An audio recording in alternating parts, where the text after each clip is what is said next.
Някои хора напускат родината си и не поглеждат повече назад. Други я носят със себе си. Не в куфарите, не в документите, а в онова, което никой не може да ти отнеме. Езика, паметта и музиката. Сред шумните улици на Барселона, между древните фасади и съвременния ритъм на големия град, живее една българка, за която музиката не е професия. Тя е начин на живот. Начин да говориш без думи. Начин да останеш верен на себе си. Това е историята на пианистката Анжела Каменова.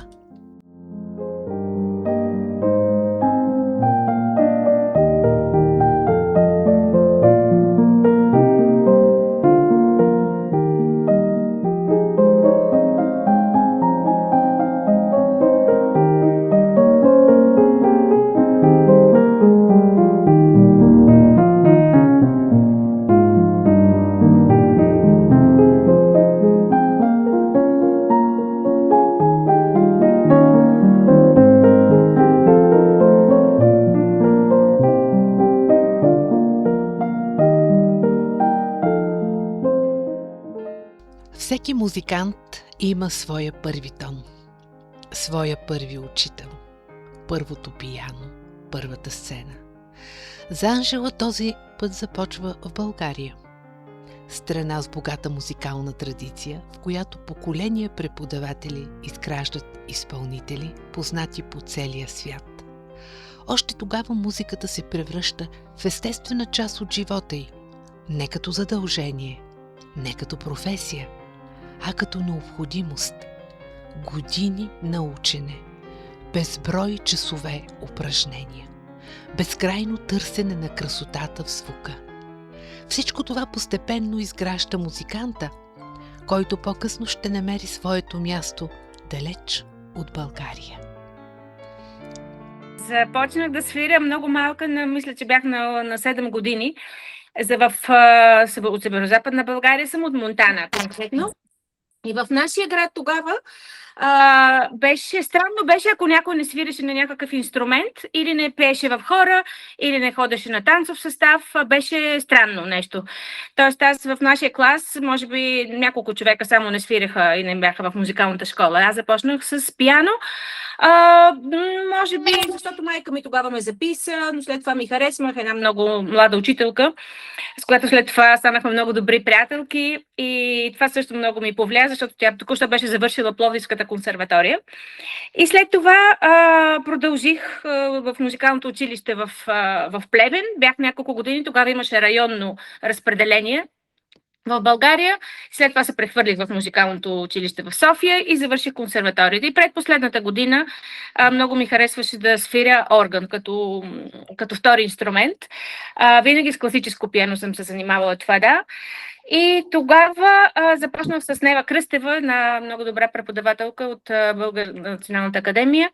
Но в България не може да се практикува, защото ние нямаме в нашите църкви нямаме орган. И при едно пътуване с един хор от София, в който участвах, пеех, взимаха ни от академията като гласове, и мои приятели дирижираха хора. И тук се провеждаше в Кантонигрос, мисля, че вече не го правят от няколко години, но имаше един много известен фестивал на международен, на танцови състави и хорове. И така беше, първият ми контакт беше тогава в Кантонигрос, в Вик бях. И тук открих, че в църквата мога да отида да практикувам орган, мога да се занимавам с органова музика.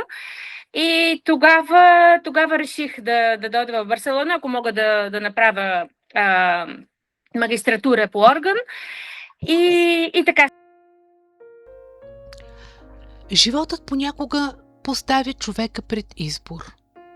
Да остане или да започне от начало. Каталуния се превръща в новия дом на Анжела. Нов език, нови хора, нова публика. Но музиката няма нужда от превод. Тя е език, който всички разбират. С талант, постоянство и много труд Анжела постепенно изгражда своето място в музикалния живот на Барселона. Да акомпанираш на балет не означава просто да свириш, означава да усещаш движението, да следваш дишането на танцора, да превърнеш пианото в негов невидим партньор. И така стана. Аз бях влюбена буквално в палмите, в морето на Барселона. И така дойдох. 94-та година беше първи ми контакт в Каталуния и 95-та година вече се установих цялата учебна година. Имах контакти в консерваторията на Лисео и тогава буквално ми отвориха вратите. Бях корепетитор много години. След това имах контакт с балет, с класически балет и се насочих и се специализирах в компониране на балет. И в момента съм в училището Институт Дел Театра. В разговора си с нас Анжела почти не говори за успехите, не говори за трудностите, не говори за признанието. Тя говори за хората, за учителите, за семейството, за срещите, които променят живота. За това, че човек никога не трябва да спира да учи и че истинският музикант остава ученик през целия си живот. Аз съм там преподавател също в консерваторията по дидактика на бъдещите хореографи и преподаватели, педагози по балет. Им преподавам как да използват музиката, различните жанрове, различните ритми, как да покажат на децата и така нататък, защото това е много, много отговорно нещо, как да се започне, защото се работи с тялото. И какво друго? Имам група по камерна музика, свирила съм в трио, квартет, квинтет с класическа музика, с чело, виола, контрабас и пиано. Правя също спектакли по балет. Последният ми беше в Бадалона в февруари месец с музика на живо моя и с фрагменти от Чайковски и с деца, които хореографа направи спектакъл с тяхно изпълнение.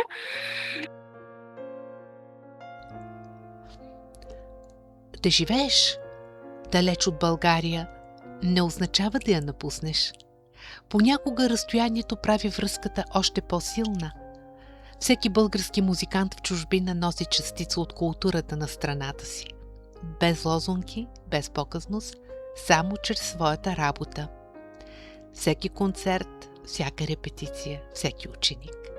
Това е още една малка среща с България.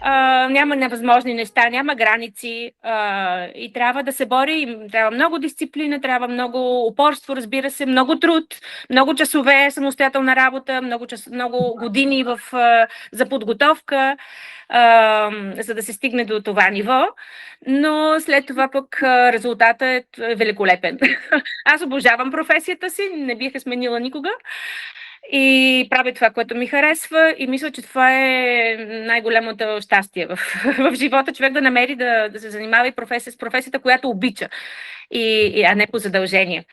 Така че на децата от българското училище само това им пожелавам да дързаят, да се борят и да постигат това, което си мечтаят, това, което си поставят и винаги летвата да е така, за да може да стигнем до тук. Никога да не се отказват, въпреки че в чужда държава ние винаги трябва да даваме процент повече от това да се доказваме, но зависи в коя професия. Аз специално в моя случай не мога да се оплача, че съм била подценявана, защото българските артисти и като цяло сме много добре от източните държави също, са много добре котизирани, са много добре прияти, като се каже музикант от България, означава качество, означава добър професионалист. Има следи, които не се виждат. Те не остават върху камък, не могат да бъдат измерени, но остават в хората, в учениците, в артистите, с които работиш, в публиката, в вдъхновението, което си подарил. Такава е следата на Анжела Каменова, истинска. Няма нищо невъзможно. Аз казвам, трите нета, трите н, няма нищо невъзможно, когато едно дете иска... Каталуния пази много български истории, Истории за талант, за постоянство, за смелостта да започнеш от начало. Истории, които рядко чуваме. С този филм разказваме една от тях. Защото зад всяко голямо име стои човек. А зад всяка добра музика стои сърце. И докато има хора като Анжела Каменова, българските музикални следи в Каталуния ще продължават да звучат. Не само по концертните сцени, а и в паметта на хората.